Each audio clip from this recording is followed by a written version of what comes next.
खेलो दोस्तों, आज का कहानी बहुत मजेदार है लास्ट में और मजा आएगा। अच्छी लगी तो एक लाइक कर देना। तो सुनो, एक बार कक्षा 10 की हिंदी शिक्षिका अपने छात्र को मुहावरे सिखा रही थी।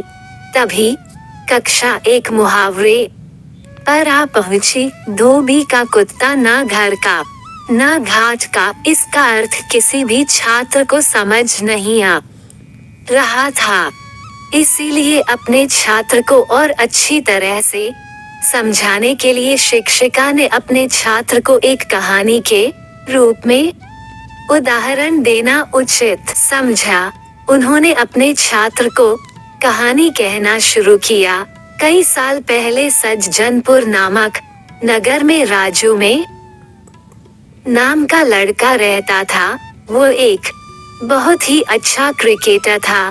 वो इतना अच्छा खिलाड़ी था कि उसमें भारतीय क्रिकेट टीम में होने की क्षमता थी। वो क्रिकेट तो खेलता, पर उसे दूसरों के कामों में दखल अंदाजी करना बहुत पसंद था। उसका मन दृढ़ नहीं था। जो दूसरे लोग करते थे वह वही करता था। ये देखकर उसकी माँ ने उसे समझाने की बहुत कोशिश की कि यह आदत उसे जीवन में कितनी भारी पड़ सकती है, पर वह नहीं समझा।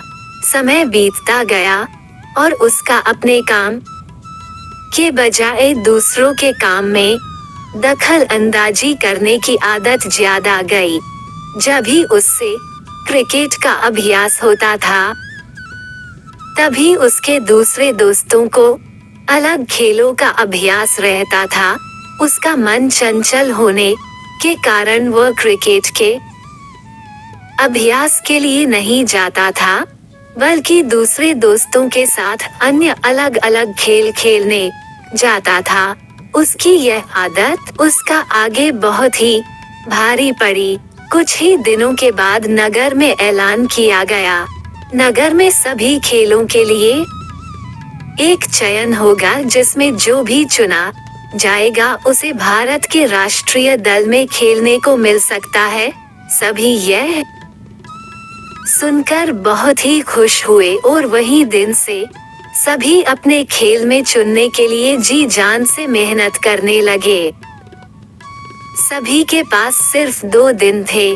राजू ने भी अपना अभ्यास शुरू किया, पर पिछले कुछ दिनों से अपने खेल के अभ्यास में जाने की बजाय दूसरों के खेल के अभ्यास में जाने के कारण उसने अपने शानदार फॉर्म खो दिया था।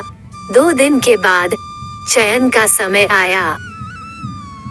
राजू ने खूब कोशिश की, पर अभ्यास की कमी के कारण वो अपना शानदार प्रदर्शन नहीं दिखा पाया और उसका चयन नहीं हुआ।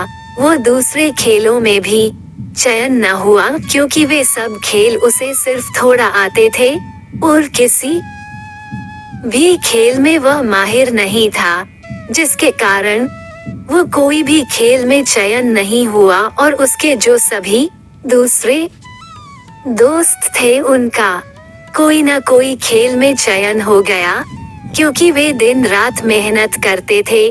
अंत में राजू को अपने सिर पर हाथ रख कर बैठना पड़ा और वो धोबी के कुत्ते की तरह बन गया, जो न घर का होता है न घाट का।